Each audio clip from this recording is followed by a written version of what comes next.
Well, we had the debate between Vance and Walz, and I have to say it actually was a lot better than I thought it would be. This is probably the best debate out of any of the debates relating to the general elections about this election cycle and 2020, in that you actually had people who didn't appear to be out of their mind or uh, just impaired in some way. So I'm not that big a fan of Vance at all. I said before, his whole childless cat lady comment and the rest of that stuff is just weird, stupid stuff. And I do believe that in retrospect, there have been a lot of showings that he was not a good VP pick for Trump, but he conducted himself well.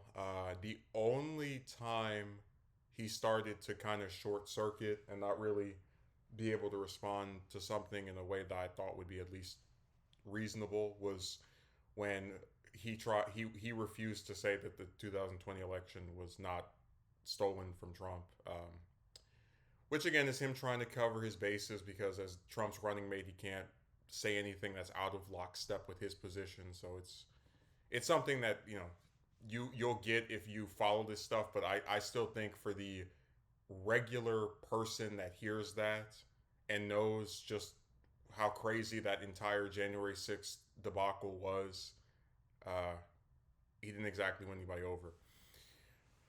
But one of the more notable instances of the debate was where Wallace mentioned his son, being close to us, or witnessing a shooting, right? Because we haven't really been having any major discussions about gun control like at all in the last few years, along with healthcare, which that's a lot more deliberate on the side of both parties, where you have Democrats who don't want to commit to either single payer or a public option, and Republicans who know that their last proposal was the American Health Care Act, whatever it was called, tanked and bombed and was even despised by members of their own party, so they try to like not talk about it ever.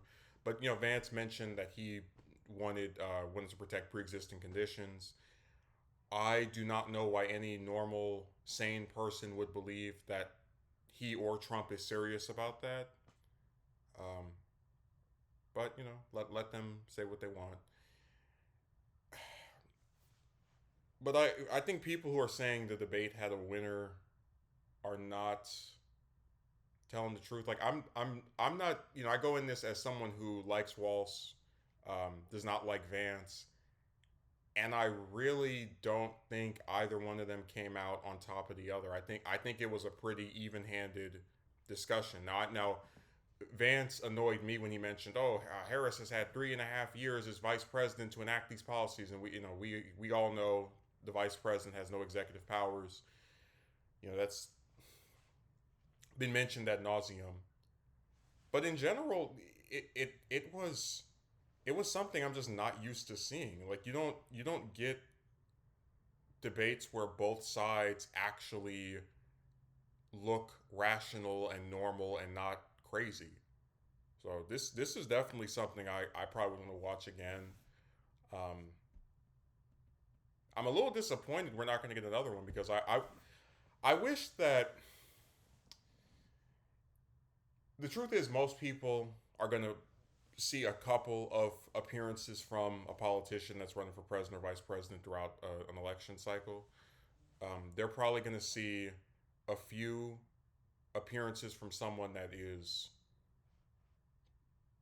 running for these offices, and the debates are one of them. I wish we could get to a point where for the presidential candidates and vice presidential candidates, you get 5 debates each. Like I think those should be recurring and done over and over again with just on different issues, because this was actually a pretty substantive discussion, and I just despise that we get so little of it.